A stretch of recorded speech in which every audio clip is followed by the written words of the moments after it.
Well, I think what's happened is that sort of development has got equated with economic growth or material growth. So, gross development product (GDP) is the sort of indicator for all of this, and we have that was supposed to be a means towards getting people out of poverty, towards meeting the basic needs and aspirations of people, across India.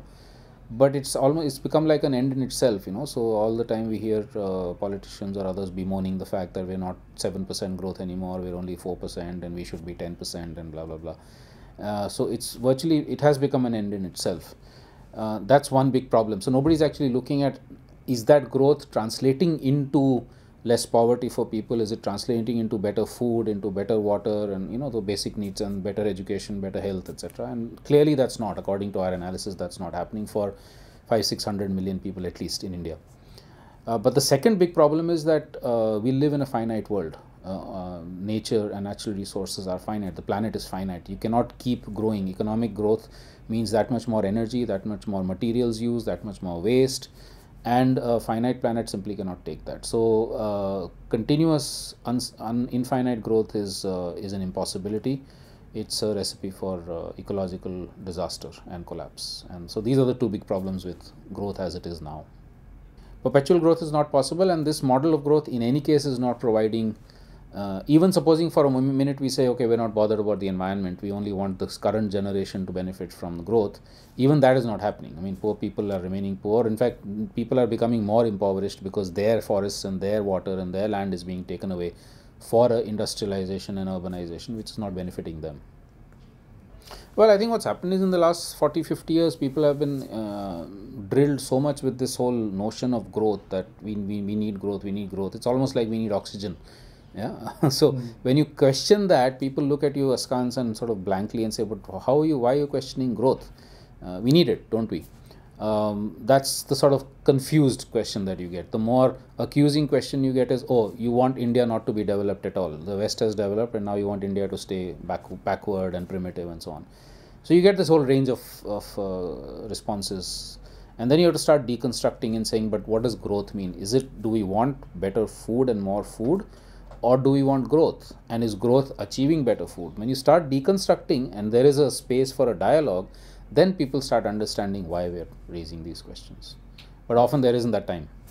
No, in fact, most people, when you have a proper dialogue, when you have a space and time for proper dialogue, most people begin to understand that, yeah, there is a serious problem with just a pursuit of growth. They might still say, okay, but we still need development, and how do we do it? And that's why the issue of being able to also provide alternative ways of having human well-being, which are not based on economic growth in the way that it is right now. So we need to be able to critique properly, disaggregate it and critique it properly, but we also need to be able to say, okay, what is it that we then want or can do? I think more and more people are beginning to see it because they're feeling the impacts of it. You can be a rich person, but if you're living in a city which has high levels of pollution and your mother or father or somebody's dying of cancer or whatever, and the connections start getting made, or if you're in Bombay living along the coast in a wonderful fancy house, but then you start reading about and hearing about climate change and how you might be submerged in the next 30-40 years, you begin to actually, even if you are one of the affluent, well-to-do, benefiting from this growth kind of thing, you begin to actually start seeing that there's a problem. That's that section. There's a whole very large other section which is actually feeling the pinch of, let's say, food price rise, inflation, etc. And if the more we are able to connect those things with also ecological crisis, or with the way the economic system actually creates further and further inequalities and spurs inflation, then people actually do respond. And very large number, we've been talking to thousands of students across the country after our book came out 2 years back, and there's a very high level of positive response to what we're saying. The only thing is, people are always asking us, yeah, okay, we begin to understand, we're agreeing with you, but what are the ways out? How do we reach levels of human well-being and reach levels of aspirations in different ways? Is there an alternative? That's the question that keeps coming back to us. But they do understand that there's a problem. Yeah, I mean, because that's what's been given to us, that we haven't had enough reforms, we haven't had enough growth, and that's why people are still poor. But again, that's an issue of being able to deconstruct and say, okay, we've had 65 years of some level of growth and some level of this form of economic development. And if in 65 years there are still 500 or 600 million people who are deprived, or 700 million people that are deprived of basic needs, how many more decades or centuries is it going to take for that 600 million people to also get what maybe the others are getting? It's just an impossibility. Whereas here's 100 examples of where in fact that transformation has happened within 5 years or 10 years, and people have better livelihoods, they have more secure jobs, they have more secure social relationships, they have, all of that has happened. So how about trying to do it in a different way, and then people do respond positively, and then they say, okay, maybe then growth is not. But if we don't have the time and the space to get into this dialogue, which is unfortunately in today's world, everything is in a rush, you have to do Twitter messaging, etc., etc., then you don't manage to build that nuanced understanding within yourself and within others you're talking to, and that's the problem. Lots of examples around the country where, for instance, let's say in Andhra Pradesh, 75 villages in the Zahirabad district where Dalit small-scale farmer women have actually transformed their lives over the last 30 years to become completely food secure, water secure, much better livelihoods, much better nutritional status. All their kids are going to schools that they themselves run. They have a community radio, so communication has improved dramatically. They make their own films, livestock. I mean, it's a whole economic, social, political complex that they've built, which has transformed their situation in those villages, including their social status as Dalits and women.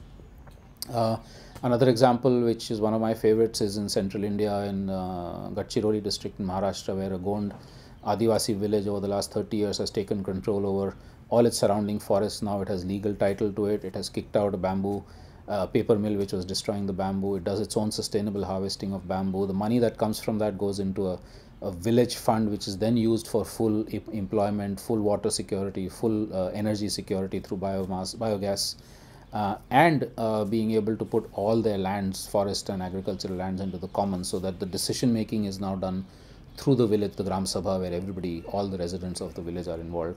And even a government department that has to come and do something has to first seek the permission of the Gram Sabha. So economically, politically, socially, again, you see the transformation taking place. And there are many other such examples around the country. Individual officials do. Many individual officials have actually even supported some of these things. They've facilitated some of the transformation. As a system, however, no. Because as a system, if it starts recognizing these villages, it will have to question the logic of the system itself, which is currently centralized power and the current models of development and growth. Whereas what these initiatives are saying is that we have a very different economic and political and social model. And in order for these things to happen, the state as it is right now and the corporate sector as it is right now will have to be completely transformed. So that recognition is, in that sense, it's a suicidal recognition, and therefore there will be a refusal to make that kind of recognition.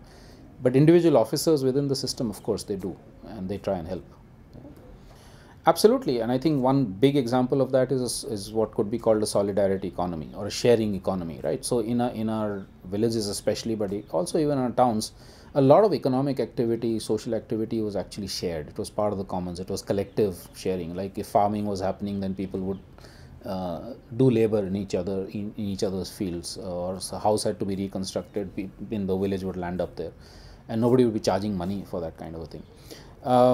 Now, there were, of course, social inequalities built into that system. There were gender inequalities, caste issues, and all of that. So I'm not saying we replicate that, but the value of, and the principle and the ethic of sharing and of having solidarity and of living as collectives and communities is something that's being completely dismantled by Western modernization, where it's me, mine, selfie.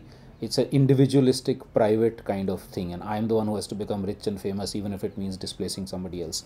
So we need to bring that notion of collective, of solidarity, of ethics, of sharing, etc. back in, but we need to bring it back in a way in which the traditional inequalities are also dealt with, so that there's much greater gender equality, much greater, caste is done away with, and things like that. So it's a new context, but old values that can be brought back in a new context. I think it's a both. I mean, I think a lot of the initiatives that we see on the ground where this transformation has taken place are places where people have seen scarcity. They've felt the pinch of crises. Not all, but many of them are like that.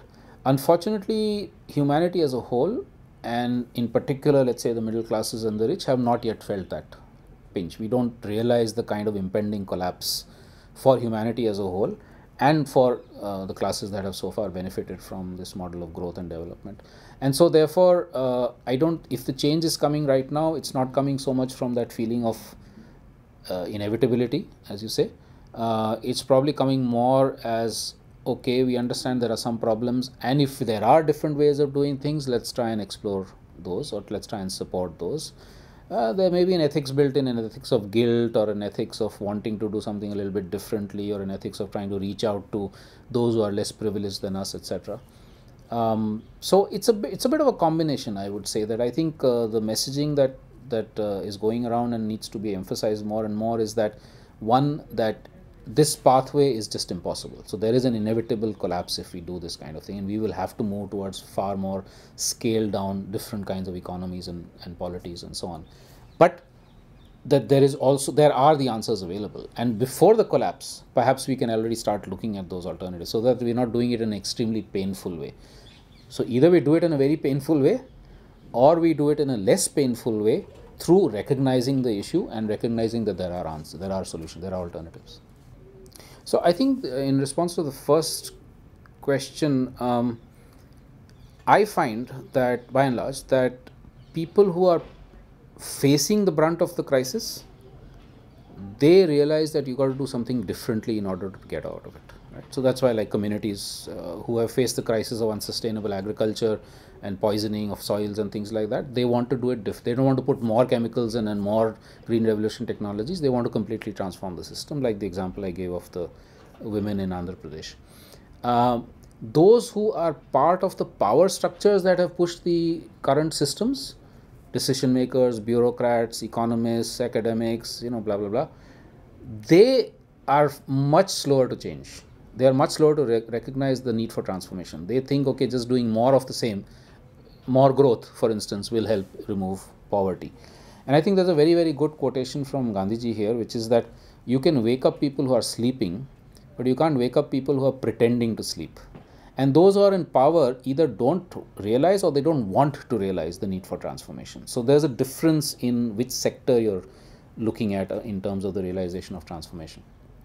And there's, I guess, a certain section within the middle classes who are currently still benefiting from it, but who do, either intellectually or because they work with communities who are suffering, they do also realize the need for transformation. And I think therefore the great moving force is going to be those communities who are currently impacted and want and are achieving change, and people from the benefited classes, the middle classes, who recognize that and will support and ally with those, the workers and the communities and things like that. So I think that will be the great moving force for that.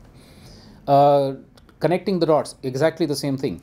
That if you're in a community where it's very clear to you that the destruction of forests is linked to the decline of water tables, which is linked to the decline of agriculture, which is linked to the fact that somebody somewhere else is taking that decision and not you yourself, etc., etc.